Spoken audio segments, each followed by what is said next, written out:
Set competition is held in Europe. The purpose of this contest is to build a microsat satellite that they will be launched by rocket up to approximately a kilometer of altitude, and you will think of safety landing procedure, for example, parachute or propellers to descend safely and recover all of this flight data. So you can have an optional secondary mission, anything of your choice. For example, depending on what's your mission, let's say if you would like to monitor to determine if a planet is habitable for human to colonize, then you probably would determine you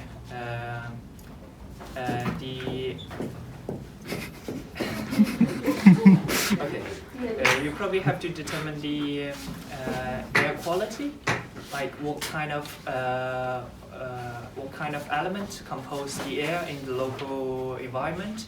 You probably would sensor that can read oxygen level and some other element as well. And for another example, if your mission is to explore the planet, you probably need to have some kind of driving system on the CanSat. In that case, you need a motor, probably a camera, to record what you can see on the planet and transmit back to your ground station. The secondary mission could be anything of your choice, and it depends on your imagination of what you can create of. And how we do the mission is, I have seen that you got this Arduino-based board. I think you are probably familiar with it and know how to use it somehow. Yeah, you just connect the sensor together and read data, put data out from it. That's basically what we do. For example, here we have a homemade PCB inertial measurement system, a unit. It measures acceleration, angular velocity, and magnetic fields. With all this type of sensor, you collect, you transmit them to the ground station. Here is the RF module. So this can convert your data stream into so radio waves, and you can receive it on the ground station.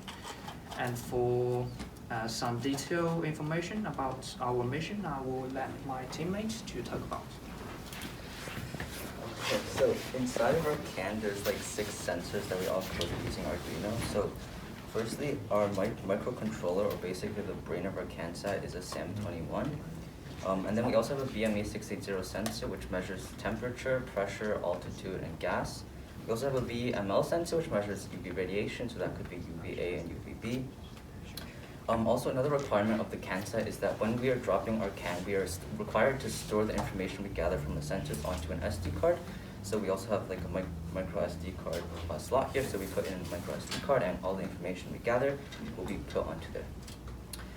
We also have an MPU 9250 sensor, which measures, like Richard said, acceleration on all 3 axes, velocity on all 3 axes, as well as the gyroscope, so basically the angle from each axis, which can tell us the orientation of the CAN in space.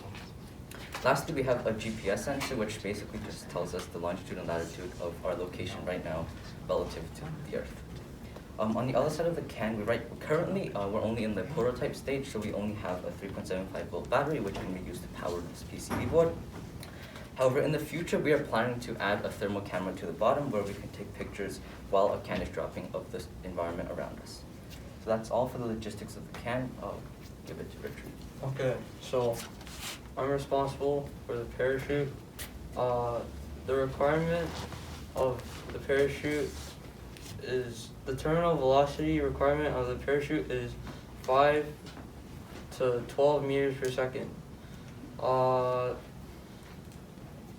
How to change the terminal velocity is just the radius of the parachute, and you can also change the radius of the spill hole. And right now, we did a few tests, and we adjusted the radius of the parachute from 27 to 16 centimeters and increased the spill hole from 1 to 2 centimeters. Right now, our terminal velocity is 9 meters per second, which is what we want, but the parachute's a little wobbly. So we're gonna have to have more tests and change the area of the parachute. Alright, so we've collected a bunch of data as we went over using the CAN. So what are we going to do with this data?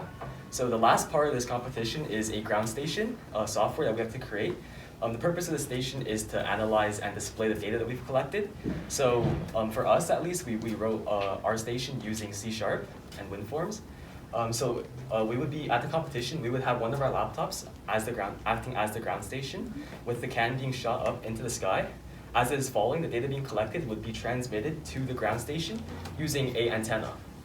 So for our project at least, depending on our secondary goals, which would be different from all of you guys if you guys will attempt to it, we're going to be using a auto tracking antenna.